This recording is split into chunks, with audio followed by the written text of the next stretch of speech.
ये जो pen down tool down हड़ताल है, इसमें सभी नगर निगम परिषदों और पालिकाओं में फायर के जो हमारे कर्मचारी हैं या दफ्तर स्टाफ जो होगा, उसमें वो अपनी हाजिरी लगवाएगा। हाजिरी लगवा करके वो सारे इकट्ठे होकर के जो हमारे मेन जैसे नगर परिषद का दफ्तर है या पालिका का दफ्तर है या फिर अपना निगम का दफ्तर है, वहां पर सारे इकट्ठे होंगे और वो रोज वहां अपना करेंगे। मुख्य मांगे नंबर एक, कच्चे कर्मचारी जो भी है, जो सरकार ने बात मान रखी है, वो एक कलम से पक्के करे जाए, क्योंकि सारी जगह जब सरकारों ने पक्के कर दिए हैं 10 साल से लगे 15 साल से, तो हम हरियाणा सरकार से भी ये हमने मांग कर रखी है और सरकार ने मानी हुई भी है कि इन कर्मचारियों को एक कलम से पक्का किया जाए। देखिए, हम जनता से भी ये कहना चाहते हैं और पत्रकार भाइयों से भी ये कहना चाहते हैं कि हमारा शौक नहीं है, नगर पालिका कर्मचारी संघ का ये शौक नहीं है कि वो हड़ताल करे या काम छोड़कर सड़कों पे उतरे।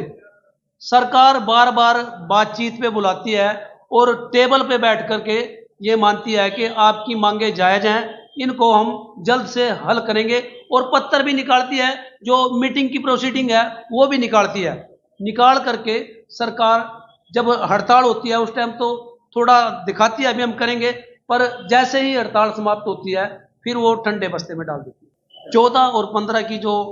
टूल डाउन पेन डाउन है वो फुल टाइम ही होगी। सफाई कर्मचारी उस दिन झाड़ू नहीं मारेंगे। फायर के कर्मचारी जो हैं वो हमारे साथी छुट्टी है ये ऐसे कर नहीं सकते, क्योंकि इनकी इमरजेंसी ये जो ड्यूटी है, ये पेन डाउन अगर करेंगे तो वो पूरी हड़ताल कर सकते हैं। तो ये साथी जिनकी ड्यूटी है वो ड्यूटी पे रहेंगे, और साथी जो ड्यूटी पे नहीं होंगे वो सारे के सारे समर्थन करेंगे। सर, अब जो हमारी 14 और 15 दिसंबर की एक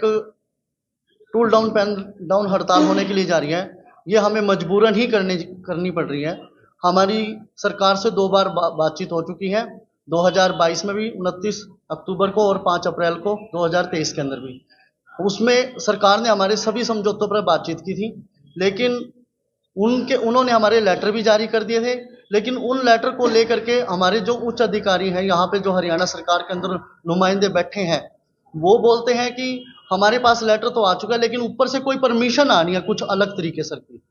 या तो कुछ वो अनपढ़ अधिकारी हैं, उनको समझ में नहीं आ रहा उस लेटर के मामले में कि उन्होंने करना क्या है कर्मचारियों को लेकर के। अगर वो, मैं बताना चाहूंगा आप लोगों के माध्यम से, अगर वो करते हैं तो ठीक है, वरना इस आंदोलन के बाद 14-15 तारीख के बाद जो टूल डाउन पेन डाउन हड़ताल होगी वो अनिश्चितकालीन में भी तब्दील होने के लिए, जैसे हमारे राज्य कमेटी के पदाधिकारी उच्च अधिकारी हमें आदेश देंगे तो हम उसको आगे भी बढ़ाने का कार्य करेंगे। मैं एक और अपील करना चाहता हूं आप लोगों के माध्यम से कि हमारी जनता से किसी भी प्रकार की कोई लड़ाई नहीं है। सरकार स्वास्थ्य, शिक्षा व्यवस्था, जितनी भी सफाई व्यवस्था है उस पर जानबूझकर हमें कर्मचारियों को और सरकार हमारे बीच में ये लड़ाई का एक कार्यक्रम तैयार करने के लिए जा रही है कि वो कहते हैं कि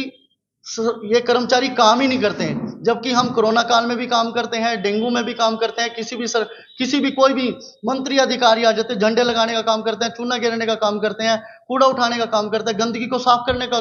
पूरी साफ सफाई व्यवस्था हम करते हैं। लेकिन हम अपने छोटे छोटे मांग और अधिकार के लिए हमें हड़ताल करनी पड़ रही है, वो हम मजबूर होकर कर रहे हैं। हमारी जनता से अपील है, हमारे इसमें किसी भी प्रकार की कोई मंशा नहीं है इस कार्य करने के लिए। वो सरकार हमारे बीच में, आप लोगों के बीच में एक लड़ाई लड़ाने का कार्य कर रही है।